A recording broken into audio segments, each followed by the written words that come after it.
नमस्कार मित्रांनो, welcome to S class education. So आजच्या व्हिडिओमध्ये आपण पाहणार आहोत 10th स्टँडर्ड राज्यशास्त्र. सगळ्यात पहिल्यांदा तर आपण थोडक्यात रिव्हिजन पाहणार आहोत. त्यासोबतच लेसनच्या मधले कोणते क्वेश्चन्स येऊ शकतात. मोस्टली राज्यशास्त्रामध्ये लेसन्सच्या मधले प्रश्न येत नाहीत, तर जे काही प्रश्न येतात ते एक्सरसाइजमधलेच येतात. बट तरीही आपण काही इम्पॉर्टंट टॉपिक्स पाहणार आहोत. ॲज यू नो की हा जो 5th चॅप्टर आहे तर तो नाही आपल्याला रिड्यूस झालेला आहे या बॅचसाठी. सो फक्त फर्स्ट, सेकंड, थर्ड आणि फोर्थ हे 4च चॅप्टर्स आपल्याकडे आहेत. आणि राज्यशास्त्र किती गुणांसाठी असते किंवा काय पेपर पॅटर्न आहे हे मी ऑलरेडी अपलोड केले, तुम्ही ते व्हिडिओज पण चेकआउट करू शकता. सो फर्स्ट ऑफ ऑल संविधानाची वाटचाल. याच्यामध्ये काय आहे की सगळ्यात पहिल्यांदा संविधान कसं तयार झालं किंवा कोणत्या साली वगैरे तयार झालं हे दिलंय. त्याच्यामुळे तुम्हाला एक साल आणि ही तारीख पण लक्षात ठेवायची आहे की भारतामध्ये संविधानानुसार राज्यकारभार करण्यास 26 जानेवारी 1950 पासून सुरुवात झाली. सो एकतरी तुम्हाला तारीख विचारली जाऊ शकते MCQs मध्ये, त्याच्यामध्ये 26 जानेवारी असेल, अजून काही वेगळे दिवस पण दिले जाऊ शकतात, त्यामध्ये तुम्हाला योग्य दिवस निवडायचे. आफ्टर दॅट नेक्स्ट आहे लोकशाही. लोकशाहीमधला पहिला पॉईंट आहे राजकीय प्रगल्भता. लोकशाही शासन पद्धतीची केवळ संरचना असून चालत नाही, तर त्या संरचनांच्या आधारे प्रत्यक्ष व्यवहार असावा लागतो. म्हणजे फक्त संरचना वगैरे आहे आणि ते कागदोपत्री आहे असं नसायला पाहिजे, तर ऍक्च्युअली ती राजकीय प्रगल्भता त्या पर्टिक्युलर राज्यामध्ये, त्या पर्टिक्युलर देशामध्ये असायला पाहिजे. लोकशाही असायला पाहिजे, फक्त त्याची कागदोपत्री असून उपयोग नाही, तर ती सत्यात असायला पाहिजे. तर हे सगळं तुम्हाला राजकीय प्रगल्भता या टॉपिकमध्ये पाहायला मिळेल. त्यासोबतच मताधिकार आहे. आता मताधिकार म्हणजे काय, तर पूर्वी म्हणजेच भारत स्वतंत्र झाल्यानंतर काही कालावधीपर्यंत 21 वर्ष पूर्ण असलेल्या व्यक्तीला, मग ती स्त्री असो किंवा पुरुष असो, दोघांनाही मतदानाचा अधिकार होता. पण त्यानंतर मात्र हे जे 21 वर्षाचं वय आहे ते कमी करून 18 वर्षांपर्यंत आणलं आणि आता सगळ्यांना 18 वर्ष पूर्ण झाली की मतदानाचा अधिकार मिळतो. मग आता हा जो हे जे वय होतं की 21 वर्ष पूर्ण, ते 18 वर्ष पूर्ण का करण्यात आलं, तर की नवीन जो युवा वर्ग आहे त्यालाही राजकीय अवकाश प्राप्त व्हावा, त्यालाही राजकारणामध्ये संधी मिळावी त्यासाठी. मग तुम्हाला हा प्रश्न विचारला जाऊ शकतो. आय थिंक की हा प्रश्न अजून तुमच्या टेक्स्टबुकच्या एक्सरसाइजमध्ये पण तुम्हाला पाहायला मिळेल. नेक्स्ट आहे लोकशाही विकेंद्रीकरण. विकेंद्रीकरण म्हणजे काय, तर आपल्याकडे असं आहे का की सपोज की आपल्या देशाचे जे पंतप्रधान आहेत तेच आपल्या गावाचा किंवा आपल्या शहराचा किंवा आपल्या राज्याचा कारभार पाहतात का, नाही, इनडायरेक्टली पाहतात, परंतु तेच पाहत नाहीत. कारण आपल्या राज्यामध्ये वेगळी म्हणजे आपल्या राज्याचा मेन वेगळा आहे किंवा आपल्या गावाचा मेन वेगळा आहे. मेन व्यक्ती जो कोणी असतो तो फक्त गावाचा कारभार पाहतो. राज्याचा जो काही व्यक्ती असेल तो मेनली राज्याचा कारभार पाहतो. देशाचा जो कोणी मेन व्यक्ती आहे म्हणजे प्राईम मिनिस्टर आहे ते फक्त देशाचा कारभार पाहतात, मग त्याच्यामध्ये पर्टिक्युलरली राज्याचा किंवा गावाचा कारभार पाहत नाहीत. सो हे जे एक विभाग केलेले आहेत किंवा हे जे विकेंद्रीकरण केलं आहे त्यालाच आपण म्हणतो लोकशाहीचे विकेंद्रीकरण. सो हे कुठल्या कलमानुसार झालं, तर 73 आणि 74 जे संविधानाचे कलम आहेत त्यानुसार हे विकेंद्रीकरण करण्यात आलं होतं. आणि याच्यामध्ये काय काय आहे, त्या गावाचा कारभार वेगळे पाहणार आहेत. त्याच्यानंतर स्थानिक पातळीवरच्या ज्या शासन संस्था आहेत त्यांना पण अधिकार दिले जाणार आहेत. तर ह्या सगळ्या गोष्टी याच्यामध्ये आल्या होत्या. आफ्टर दॅट नेक्स्ट आहे माहितीचा अधिकार, जो की 2005 साली देण्यात आला होता. माहितीच्या अधिकाराच्या अनुसार काय होणार आहे की प्रत्येक नागरिकाला आपलं शासन काय करत आहे किंवा एखादा प्रकल्प घेतलेला आहे शासनाने, तर तो प्रकल्प तुम्ही का करत आहात, त्याच्या मागचा मोटिव्ह काय आहे, त्या प्रकल्पाने आम्हाला काय फायदा होणार आहे का, काही नुकसान होणार आहे का, हे सगळं प्रत्येक भारतीय नागरिकाला शासनाला विचारण्याचा अधिकार आहे आणि त्याला आपण म्हणणार आहोत राईट टू इन्फॉर्मेशन किंवा माहितीचा अधिकार. ओके, याच्यामुळे काय होते की नागरिक आणि जे लोकशाहीमध्ये म्हणजे नागरिक आणि जे शासनामध्ये असणारे आमदार असतील, खासदार असतील, वॉट एव्हर जे पण असतील किंवा जे तिकडचा कारभार पाहणार आहेत ते सगळे आणि नागरिक यांच्यामध्ये चांगल्या पद्धतीने सुसंवाद घडून येतो.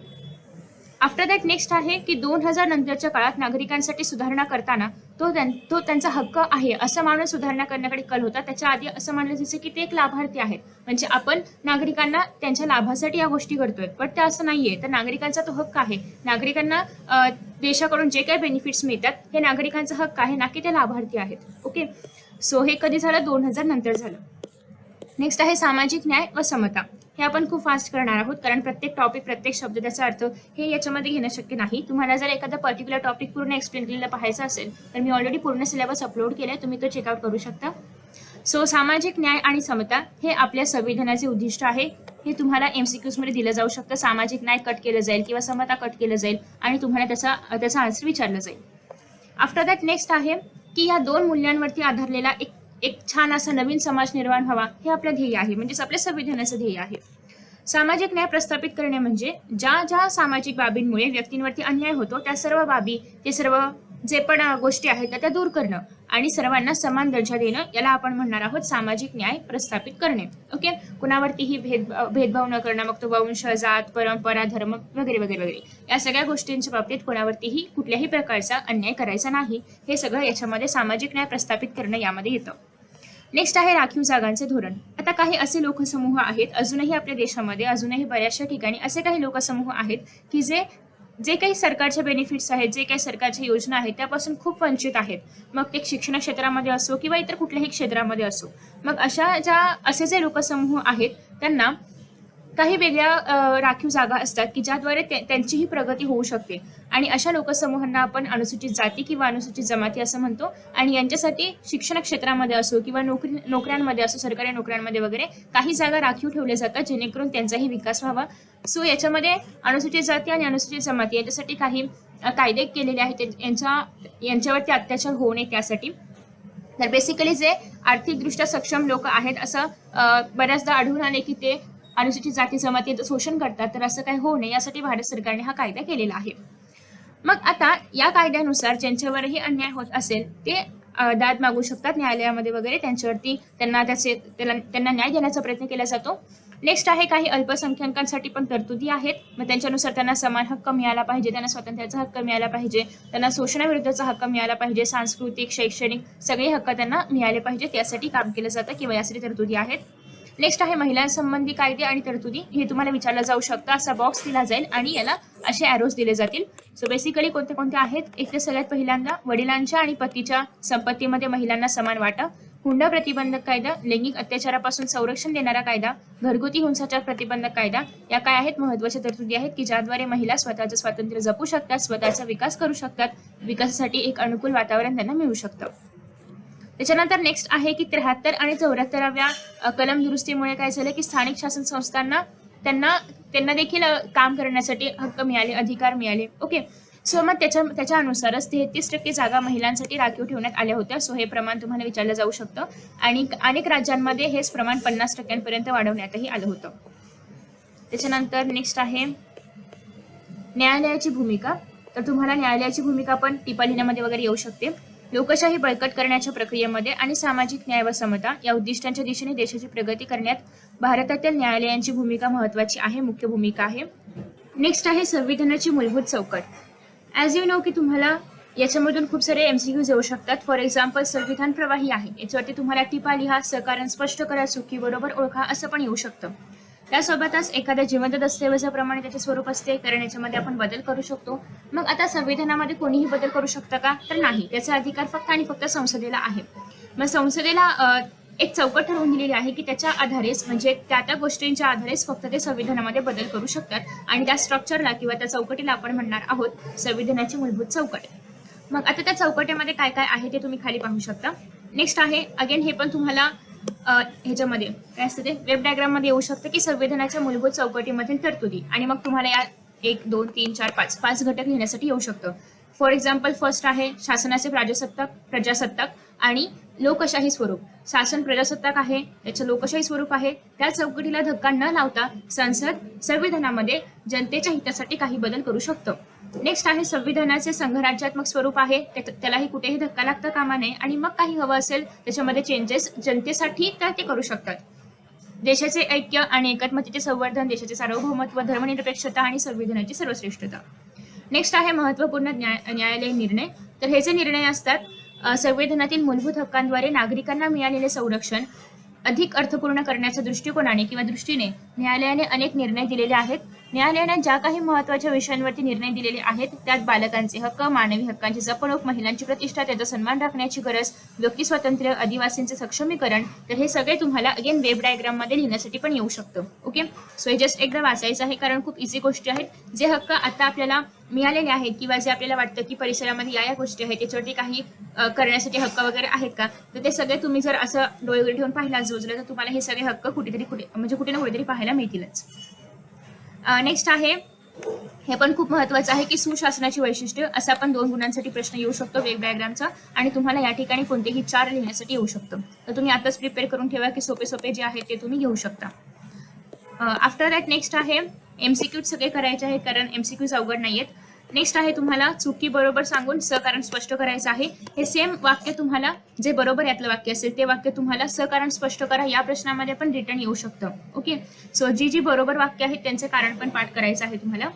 आफ्टर दॅट नेक्स्ट हा प्रश्न की मतदाराचे वय 21 करून 18 वर्षावर आणलेला आहे, तर मग याचे कोणते परिणाम झाले, चांगले परिणाम झाले, वाईट परिणाम झाले किंवा कोणते जे पण परिणाम असतील ते तुम्हाला लिहायला येऊ शकतं. नेक्स्ट आहे सामाजिक न्याय प्रस्थापित करणं म्हणजे काय, हे 2 पॉईंट्स महत्वाचे आहेत आणि हे आलं तर तुम्हाला वेब डायग्रामच्या फॉर्ममध्ये येऊ शकतं. आपण मग अशी वेब डायग्राम पाहिले होते की महिलांसाठी कोणत्या तरतुदी करण्यात आलेल्या आहेत, तर ते तुम्हाला विचारलं जाऊ शकतं. नेक्स्ट आहे निवडणूक प्रक्रिया.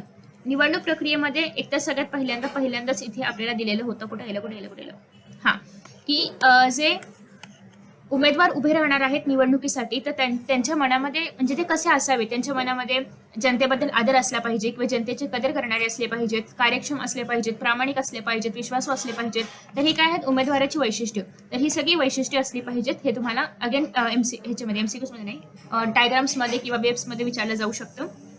आफ्टर दॅट नेक्स्ट आहे नेक्स्ट कोणत्या कलमाच्या आधारे निवडणूक आयुक्त किंवा निवडणूक आयोग किंवा हे सगळे निवडणूक प्रक्रिया आहे हे तुम्हाला विचारलं जाऊ शकतं. सो कलम आहे ते म्हणजे 324. त्याच्यानंतर नेक्स्ट आहे पहिले निवडणूक आयुक्त कोण होते, तर सुकुमार सेन.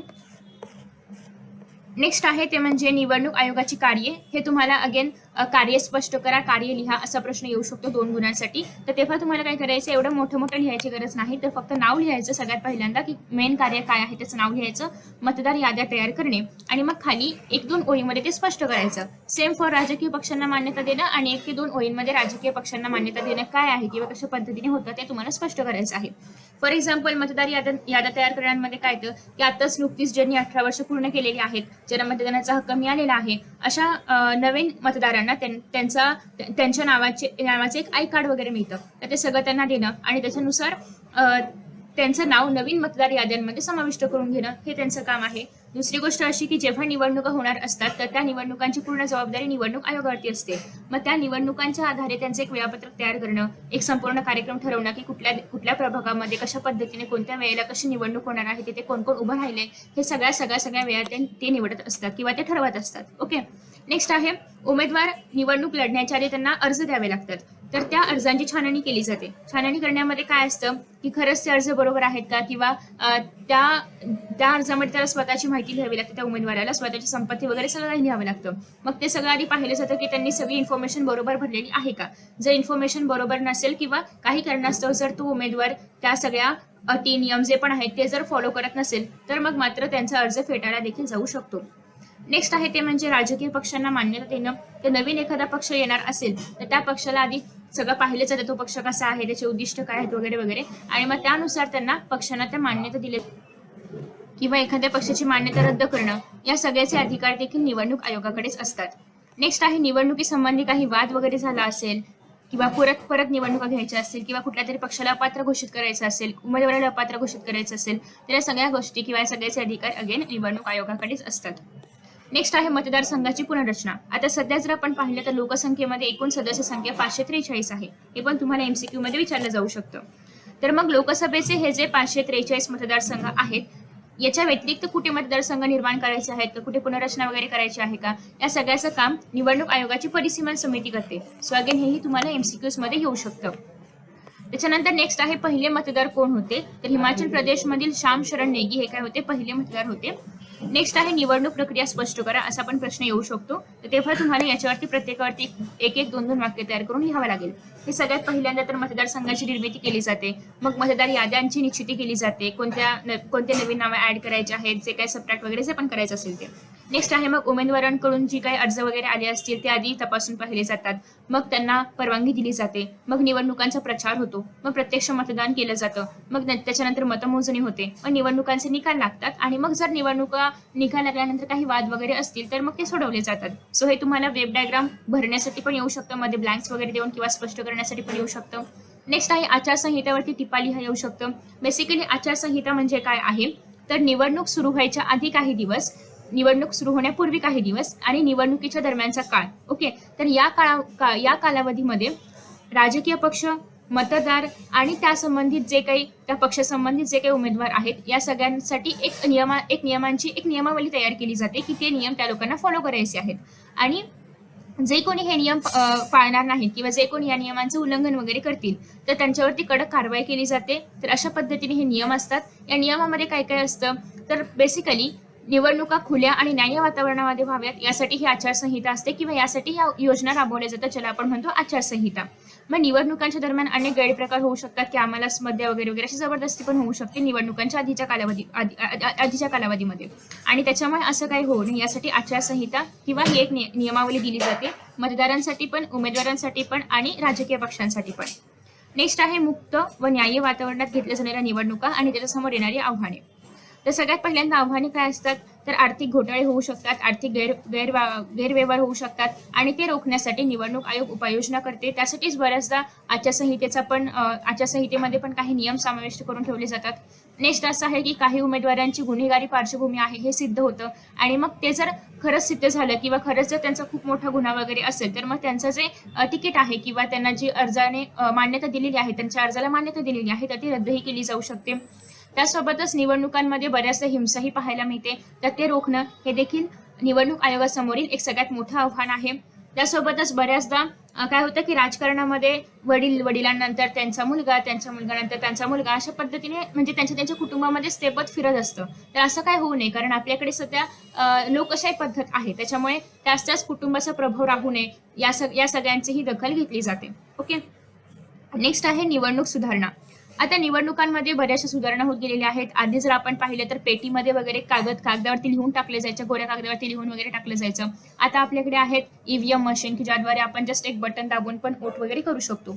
तर तुम्हाला ईव्हीएम मशीनवरती पण तुम्हाला नोट वगैरे लिहिण्यासाठी येऊ शकते म्हणजे टिपा वगैरे लिहिण्यासाठी येऊ शकतात. त्यासोबतच नेक्स्ट आहे की निवडणूक सुधारणामध्ये काय काय केलं गेलं होतं तर महिलांना 50% उमेदवारी दिली गेली. त्यासोबत दुसरी गोष्ट अशी आहे की ज्या उमेदवारांची गुन्हेगारी पार्श्वभूमी आहे त्यांना तिकीट दिलं जाऊ शकत नाही किंवा त्यांना निवडणूक लढवण्यासाठी देऊ नये वगैरे.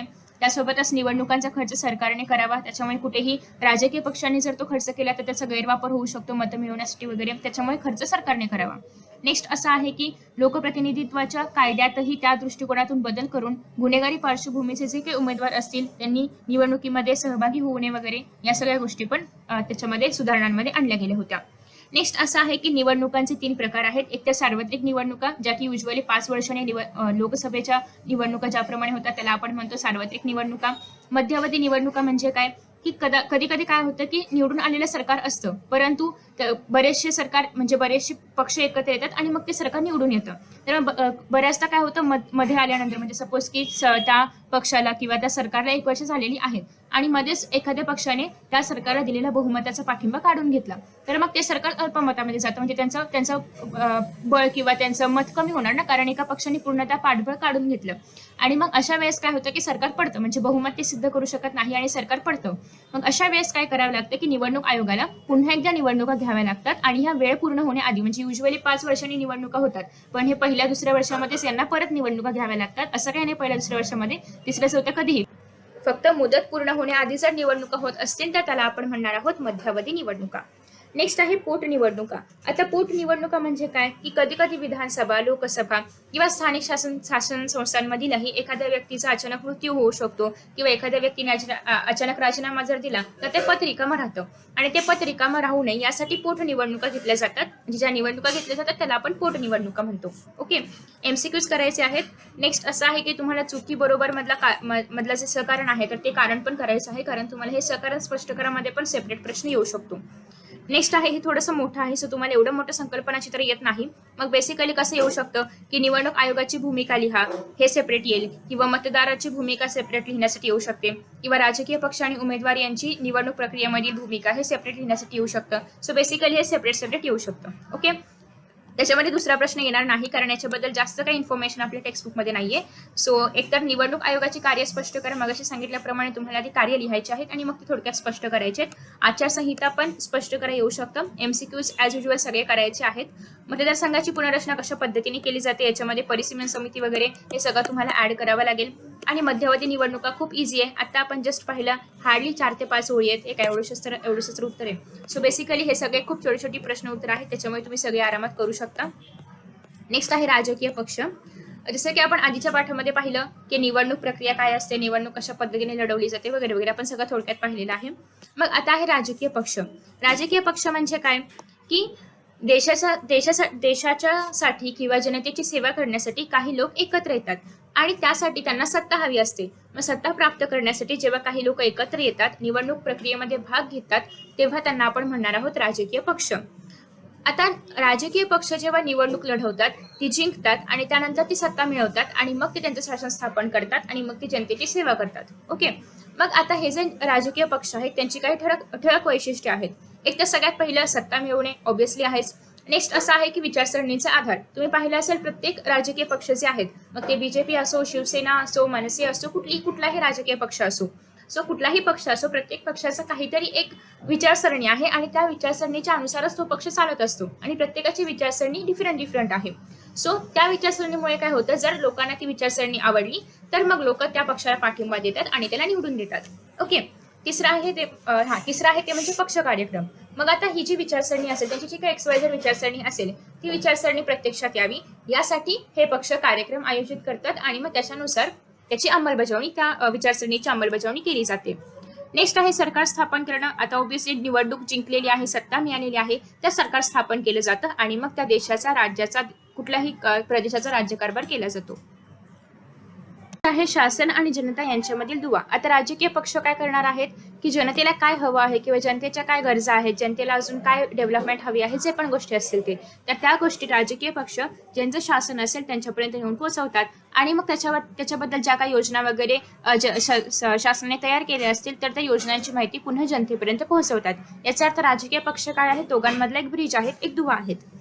आफ्टर दॅट नेक्स्ट आहे ते म्हणजे भारतातील जी पक्ष पद्धती आहे त्यांचे बदलते स्वरूप. तुम्ही जर पाहिलं असेल तर 1977 पर्यंत फक्त काँग्रेस एक प्रबळ पक्ष होता. ओके. पण त्यानंतर मात्र काँग्रेस इतर जे पक्ष आहेत ते एकत्र आले आणि त्यांनी काँग्रेसला एक जोरदार टक्कर दिली. त्याच्यानंतर नेक्स्ट आहे ते म्हणजे 1989च्या लोकसभा निवडणुकांनंतर राजकारणामध्ये फक्त एकच पक्षाचं वर्चस्व असणं ही संकल्पना संपुष्टात आली. कारण आधी फक्त काँग्रेस होतं, पण नंतर मात्र बरेचसे पक्ष एकत्र आले, मग त्यांनी स्वतःचं सरकार स्थापन करायला सुरुवात केली. सो बेसिकली एकपक्ष पद्धत जी आधीपासून होती, म्हणजे भारत स्वतंत्र झाल्यापासून जी होती, ती आता संपुष्टात आलेली आहे. आधी असं मानलं जायचं की आघाडी सरकार जे आहे ते फेल होतं, पण असं काही नाहीये. बऱ्याचशा राज्याने, इनफॅक्ट काही वेळेस देशाने देखील आघाडी सरकार पण एक प्रबळ किंवा एक प्रॉपरली ते राज्यकारभार पाहू शकतं हे सिद्ध करून दाखवलेलं आहे. सो दॅट्स वाय आघाडी सरकार फेल होतं किंवा आघाडी सरकार काम व्यवस्थित पाहू शकत नाही किंवा समाजामध्ये अस्थिरता निर्माण करतं, या गोष्टी किंवा हा समस्या तर चुकीचा ठरलेला आहे. सो हे पण तुम्हाला चुकीचं विधान बरोबर करून लिहा किंवा चूक आहे की बरोबर आहे ओळखा, हे असं येऊ शकतं. नेक्स्ट आहे एकपक्ष पद्धती असते, द्विपक्ष पद्धती असते, बहुपक्ष पद्धती असते. एकपक्ष पद्धती म्हणजे काय की त्या देशामध्ये फक्त आणि फक्त एकच पक्ष प्रबळ आहे, इतर त्याला टक्कर द्यायला असं कोणताही पक्ष नाहीये किंवा प्रबळ पक्ष नाहीये. नेक्स्ट असं आहे की दोन पक्ष पद्धती म्हणजे काय की त्या राज्यामध्ये किंवा त्या देशामध्ये किंवा जो कुठला तो प्रभाग असेल त्या प्रभागामध्ये फक्त दोनच पक्ष आहेत की जे एकदम पॉवरफुल आहेत किंवा जे एकमेकांना टक्कर देऊ शकतात. नेक्स्ट आहे ते म्हणजे किंवा याच दोघांच्या याच्यामध्ये अलटून पलटून सत्ता येत असते. नेक्स्ट आहे ते म्हणजे बरेचसे पक्ष असतात, सगळेच प्रबळ असतात आणि असं नाही की अलटून पालटून फक्त त्याच पक्षाला मत मिळणार असं काही नाही, तर त्यांना कोणालाही मत मिळू शकतं जे चांगलं काम करतात ते. दॅट्स वाय या ठिकाणी बरेचसे पक्ष आहेत आणि एक प्रबळ सत्ता आपल्याला पाहायला मिळते जो पक्ष बहुमताने विजयी होतो. सो हे आहे बहुपक्ष पद्धती. नेक्स्ट आहे की एखादा पक्ष, राजकीय पक्ष जो असतो तो राष्ट्रीय पक्ष म्हणून कधी निवडून येतो, म्हणजे कधी त्याला मान्यता मिळते, आणि प्रादेशिक पक्ष म्हणून त्याला कधी मान्यता मिळते, त्याच्या काही अटी नियम आहेत. सगळ्यात पहिल्यांदा तर एखाद्या राजकीय पक्षाला राष्ट्रीय पक्ष अशी मान्यता कधी मिळते, तर त्यासाठी सगळ्यात पहिली अट आहे ते म्हणजे 4 किंवा अधिक राज्यांमध्ये लोकसभा किंवा विधानसभेच्या मागील निवडणुकीमध्ये किमान 6% तरी मत मिळवणं आवश्यक आहे. जर हे मत मिळवलं तरी पहिली कंडिशन फुलफिल झाली. त्यासोबतच मागील निवडणुकांमध्ये कोणत्याही राज्यातून अथवा राज्यांमधून, म्हणजे एका राज्यातून किंवा अनेक राज्यांमधून किमान 4 तरी सदस्य लोकसभेवरती निवडून आलेले असले पाहिजेत. ही झाली दुसरी अट. आता एक तर अ अट पूर्ण असली पाहिजे किंवा ब अट अशी आहे की म्हणजे एकूण लोकसभा मतदारसंघाच्या किमान 2% मतदारसंघांमधून तसेच किमान 3 राज्यांमधून उमेदवार निवडून येणे आवश्यक आहे. एक तर अ अट पूर्ण झाली पाहिजे किंवा ब अट. जर यापैकी काही जरी फुलफिल झालं तरच त्या राजकीय पक्षाला राष्ट्रीय पक्ष म्हणून मान्यता दिली जाते. राष्ट्रीय पक्ष याचा अर्थ तो पक्ष आपल्या पूर्ण भारत देशामध्ये किंवा कोणत्याही पूर्ण देशामध्ये कुठल्याही राज्यामध्ये निवडणूक लढवू शकतो. पण काही देश असे असतात की फक्त त्या काही पक्ष असे असतात की ते फक्त त्या प्रदेशापुरतेच मर्यादित असतात. मग ते जे पक्ष असतात त्याला आपण म्हणतो प्रादेशिक पक्ष. मग एखाद्या पक्षाला प्रादेशिक पक्ष म्हणून कधी मान्यता मिळते, तर एकतर विधानसभा किंवा लोकसभेच्या मागील निवडणुकीमध्ये किमान 6% मतं मिळवणं आवश्यक आहे. त्यासोबतच किमान 2 सदस्य तरी विधानसभेवरती निवडून येणं आवश्यक आहे. ज्या प्रदेशामध्ये त्या पक्षाला प्रादेशिक पक्ष व्हायचं असेल त्यासाठी, किंवा विधानसभेच्या एकूण मतदारसंख्येच्या किमान 3% जागा किंवा किमान 3 जागा प्राप्त करणे तरी आवश्यक आहे. सो या अटी जर त्यांच्या फुलफिल होत असतील तरच ते लोक प्रादेशिक पक्षामध्ये त्यांना मान्यता मिळू शकते. आता आपण काही राष्ट्रीय पक्ष पाहणार आहोत जे की पूर्ण देशामध्ये कुठेही निवडणूक लढवू शकतात, ज्या ठिकाणी निवडणूक असेल त्या ठिकाणी. ओके, सो फर्स्ट आहे भारतीय राष्ट्रीय काँग्रेस. आता याच्यावरती प्रश्न कसे येऊ शकतात, एक तर तुम्हाला यांचं स्थापना वर्ष विचारलं जाऊ शकतं, म्हणजे असं येऊ शकतं की इथे तुम्हाला असा राष्ट्रीय पक्ष असा कॉलम दिला जाईल. नेक्स्ट तुम्हाला खाली दिलं जाईल 1885, खाली अजून एक कॉलम असेल, इथे तुम्हाला त्या पक्षाचं नाव लिहायचे. अगेन दुसरा कॉलम दिला जाईल 1925, इथे तुम्हाला तो पक्ष, कुठला पक्ष 1925 स्थापन झाला ते लिहायचंय. नेक्स्ट दिलं जाईल खाली तुम्हाला काय आहे अजून, तृणमूल काँग्रेस. ओके, सो तृणमूल काँग्रेस दिलं जाईल आणि त्याचं स्थापना वर्ष लिहायचं असेल. सो बेसिकली अशा पद्धतीने तुम्हाला वेब डायग्राम्स पण येऊ शकतात आणि त्यासाठी तुम्हाला हे जे यांचे सगळे स्थापना वर्ष आहेत किंवा यांचं जे नाव वगैरे जे पण आहे ते सगळं तुम्हाला लक्षात ठेवायचंय. त्यासोबतच एखाद्या पक्षावरती टिपा लिहा असं येऊ शकतं आणि त्यामुळे तुम्हाला त्या पक्षाची विचारसरणी काय आहे, त्यांनी कोणते कार्यक्रम राबवले होते, या सगळ्या गोष्टी पण माहिती असल्या पाहिजेत. फॉर एक्झाम्पल, भारतीय राष्ट्रीय काँग्रेस स्थापना वर्ष आहे 1885 आणि यांनी भारताला स्वातंत्र्य मिळवून देण्यासाठी एक चळवळ होती यांची आणि त्याच्यानुसार ते काम करत होते. त्यासोबतच समान हक्क आणि व्यापक समाज कल्याण हे एक त्यांचं धोरण होतं सुरुवातीपासूनचं. मग ज्यांना त्यासोबतच अजून यांचे काही विचारसरणी होती, धर्मनिरपेक्षता, सर्वांगीण विकास, दुर्बल घटकांचा आणि अल्पसंख्याकांचा विकास वगैरे. सो ही विचारसरणी ज्यांना आवडत होती किंवा ज्यांना पटत होती ते लोक यांना मत द्यायची. ओके, सो याला आपण म्हणतो विचारसरणी. नेक्स्ट, असे प्रत्येक पक्षाची विचारसरणी आहे आणि ज्या लोकसमूहाला किंवा ज्यांनाही ती विचारसरणी पटते, आवडते, तर ते लोक त्या पक्षाला मतदान करत असतात. नेक्स्ट आहे भारतीय कम्युनिस्ट पक्ष. भारतीय कम्युनिस्ट पक्ष हा मार्क्सवादी विचारसरणीवरती आधारित आहे, असा पण प्रश्न तुम्हाला येऊ शकतो. पक्षाची स्थापना झाली होती 1925 आणि या पक्षामध्ये मोस्टली मजूर वर्ग किंवा कष्टकरी वर्ग किंवा कामगार यांच्या हिताचं कार्य केले जातात, त्याच्यानुसार धोरणे आखली जातात.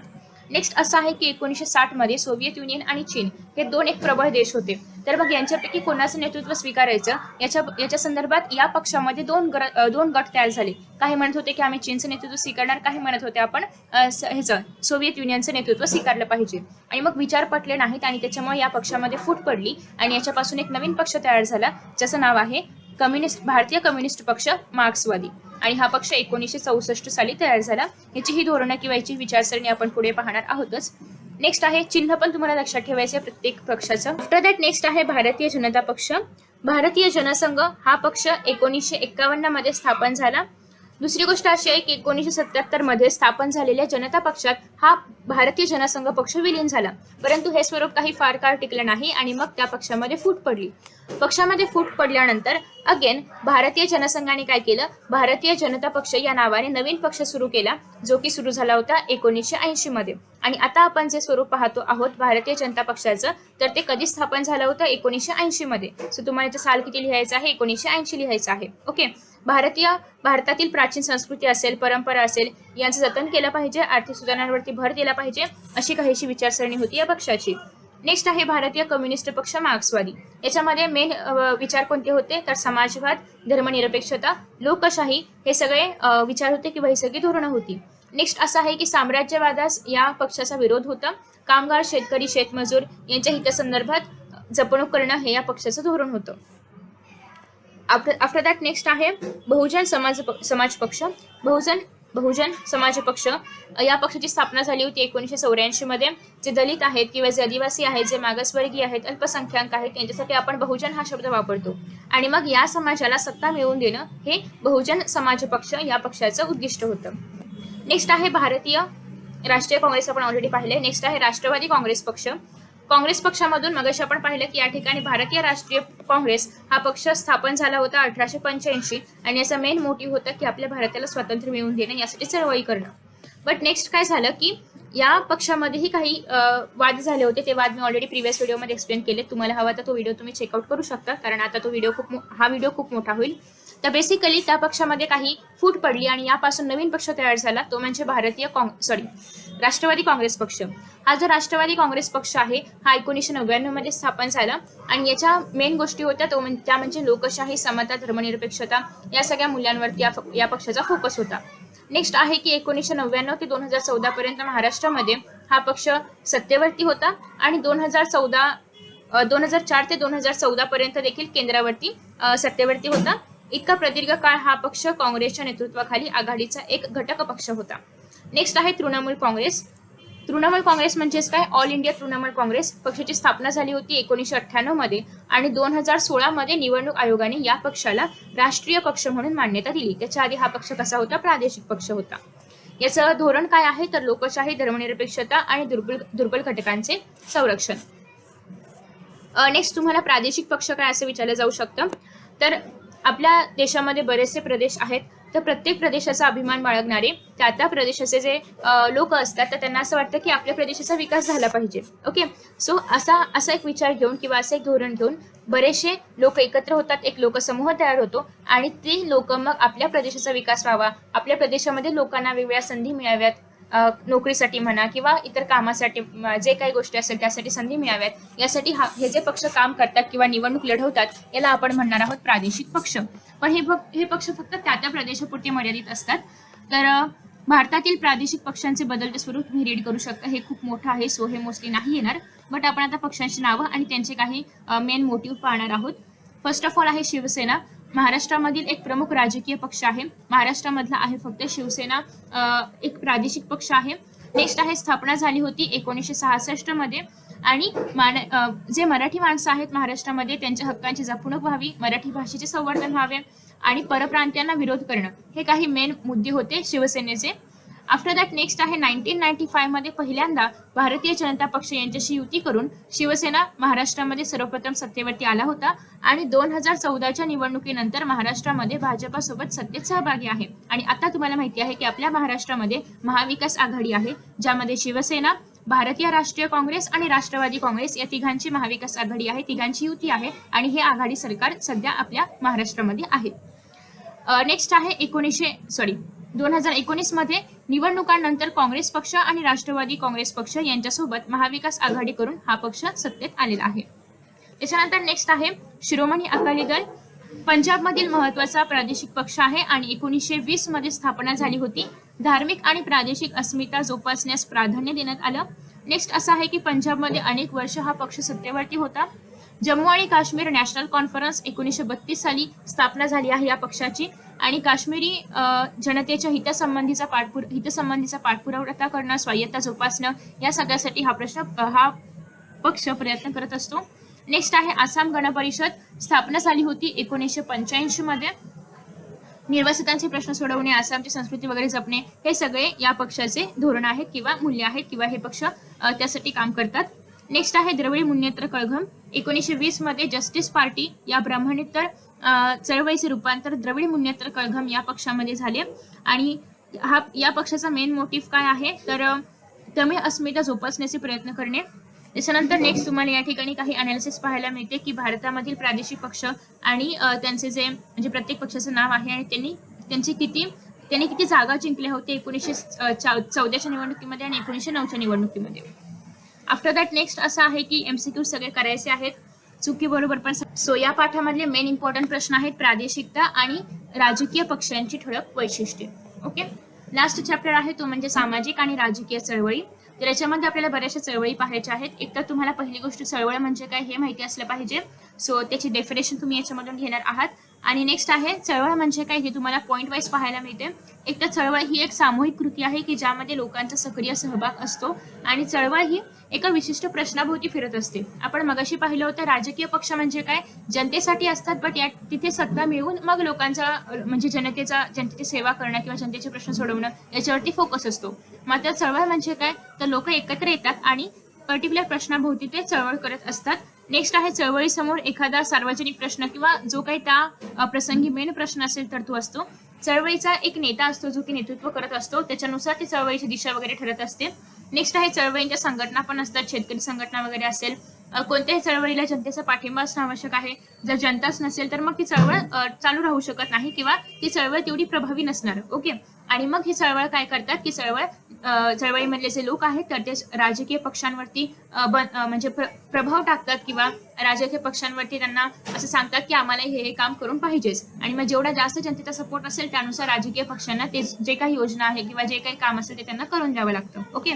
बेसिकली ते त्यांच्याकडून सगळं जे काही काम आहे ते करून घेऊ शकतात जनतेच्या हितासाठी. नेक्स्ट आहे स्वदेशी ही एक महत्वाची आर्थिक चळवळ आहे. हे एक MCQ मध्ये विचारलं जाऊ शकतं. आदिवासी चळवळीमध्ये तुम्हाला ही नावं लक्षात ठेवायची आहेत की कोणत्या प्रदेशामध्ये कोणते आदिवासी होते. ही नावं खूप महत्वाची आहेत. तुम्हाला वेब डायग्राम मध्ये पण येऊ शकतात. नेक्स्ट आहे भारतामधील शेतकरी चळवळ. अगेन शेतकरी चळवळ कुठे झाल्या होत्या हे तुम्हाला लक्षात ठेवायचं आहे. आणि मेनली शेतकरी चळवळ कशावरती फोकस्ड होत्या तर एकतर शेतमालाला योग्य भाव मिळावा, शेतीला उद्योगाचा दर्जा मिळावा, स्वामीनाथन आयोगाच्या शिफारशी स्वीकाराव्यात, हे सगळे तुम्हाला मुद्दे लिहिण्यासाठी येऊ शकतात. नेक्स्ट आहे कामगार चळवळ. नेक्स्ट आता आपण पाहतोय कामगार चळवळ. तर तुम्हाला कामगार चळवळीमध्ये कामगारांची संघटना कोणती आहे असा प्रश्न येऊ शकतो. तर त्याच्यामध्ये आहे 1920 मध्ये स्थापन झाली होती all India trade union Congress.